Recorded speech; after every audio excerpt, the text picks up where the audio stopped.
नमस्ते। आज चाहिँ म यो बेसीसर लमजुङबाट तालगाउँ जाने बाटोको केही मोमेन्टहरू भिडियोमा क्याप्चर गरेको थिएँ। त्यसलाई चाहिँ सानो क्लिपहरू जोडेर एउटा भिडियो प्रेजेन्ट गरिरहेको छु। यहाँनिर यो चाहिँ मैले आफ्नो जस्ट मेमोरीहरू कलेक्ट गर्नलाई मात्र बनाएको भिडियो हो। म त्यस्तो प्रोफेसनल भिडियोग्राफर त होइन, तर त्यही हो, बाटोमा जाँदाखेरि खिचेको दामी भ्यूहरू थियो होइन, अति बवाल। यो भ्यू, यस्तो भ्यू त एकदम रियरै हुन्छ क्या, तर नेपालमा छ है। मनाङ जाने, मनाङ त नेक्स्ट हो, दामी लाग्यो मलाई चाहिँ। यो चाहिँ च्याम्चे झर्ना भन्छ। अब यहाँबाट चाहिँ अलिकति डिफिकल्ट रोड होइन, एकदम बवालसँग बनाएको बाटो के, एकदम खर्चिलो बाटो, मर्साङदेखिको करिडोर कस्तो दामी क्या। यत्रो भिड खोपेर यस्तो बाटो बनाएको थियो, कसरी लाने भइरहेको थियो। यहाँनिर गइरहेको भिडियो चाहिँ ठ्याक्क ल्याएर भन्दा अगाडि सर जानुभएको थियो, सरले चाहिँ क्याप्चर गरिदिनु भएको रहेछ।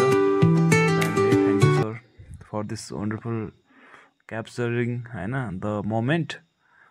या बवाल हो यो ठाउँ चाहिँ।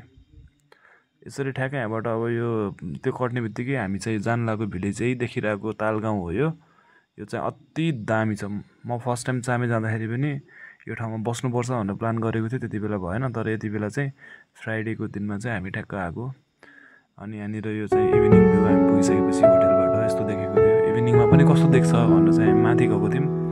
इभिनिङमा जाँदाखेरि दामी थियो होइन। यो वाला सिन पनि बवाल लाग्यो मलाई। अनि बिहानको सिनहरू हो यो चाहिँ। बिहान खाजा खायो, यसरी टक्क माथि ताल जानु खोजिरहेको छौँ हामी। बिहानको मर्निङ भ्यू हो यो तालको चाहिँ। अब यसरी यो बाटोमातिर जाने चाहिँ बर्खामा अलिक चिप्लो हुँदो रहेछ होइन। हामी चाहिँ जेठो कति गएको 15 गते 16 गते गएको हो, तर पनि चिप्लो भइसकेको थियो। ठाडै उकालो छ है, हिँड्न चाहिँ साह्रै गाह्रो छ एकदम। त्यो हुन्छ नि, सास चाहिँ अलिकति हेभी फेर्नुपर्छ भनौँ न। माथिबाट देखेको सिनारीहरू म खिच्दै गइरहेको थिएँ। अब टक्क माथि टपमा पुगेँ होइन, बब्बाल छ यो झर्ना चाहिँ। यहाँबाट चाहिँ तालगाउँ पनि देख्छ। म चाहिँ एकछिन अब यहाँ आराम गरेको, हिँडेर आएर थाकेको भएर बवाल थियो यहाँनिर। यहाँ त दिनभरि बस्नुपर्ने ठाउँ हो यो, के गर्नु है। हामी त फर्किनु पर्ने थियो लमजुङ, तैपनि हामी चाहिँ 12 बजीसम्म चाहिँ, बिहान 7 देखि 12 बजीसम्म यही ठाउँमा बसेको। बब्बाल भिडियोहरू खिच्यो, यताउता आरामसँग बसियो होइन। पिस थियो, बवाल थियो, त्यही हो।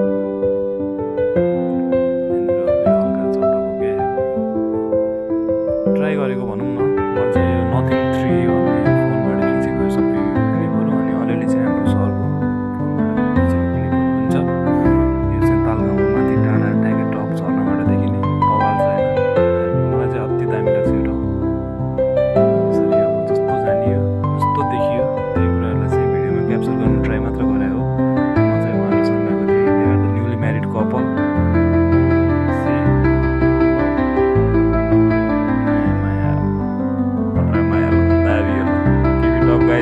एकदम धेरै आशीर्वाद छ मेरो चाहिँ।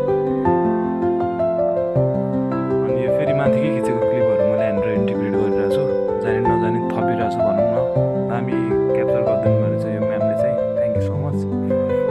सर र म चाहिँ यसो नर्मल क्याजुअल टक गरिरहेको थियौँ। यो खै यसो हेर्दाखेरि त खिच भनेर खिचे जस्तो छ, तर यो चाहिँ एकदम क्यान्डिड नै हो है, बबाल हो यो। अब माथिबाट झर्दाखेरि चाहिँ बाटो अप्ठ्यारो छ। आइयो तल आएर अब होटेल गइन्छ। हेभी भोक लागेको थियो, दामी ढिँडो खायो। फर्स्ट टाइम खाएको मैले ढिँडो। दिदीको हात इज सो गुड, अति मिठो बनाउनुहुन्छ दिदीले खाना। यही ठाउँमा बस्नु होला है, यो होटेल नोर्लिङ कि के हो। वाउ बा, अल्ट्रा लेजेन्ड म्यान, चिल पर्सन है। अनि फर्कियौँ हामी, अलि हतार पनि थियो आउँदाखेरि। त्यही पनि साङ्गे वाटरफल एकछिन छिरिहालौँ न त भनेर गएको। यो ठाउँ पनि अति बवाल ठाउँ, हामी चाहिँ फ्रिक्वेन्टली गरिने ठाउँ हो यो, नजिक पनि छ त्यहाँबाट। ल यो भिडियोमा यति नै मैले जस्ट ट्राई गरेको होइन। ल अन्तिममा यही हो, दामी छ मनाङ। तालगाउँ घुम्न जानु होला। Stay fit, stay healthy. Thank you so much.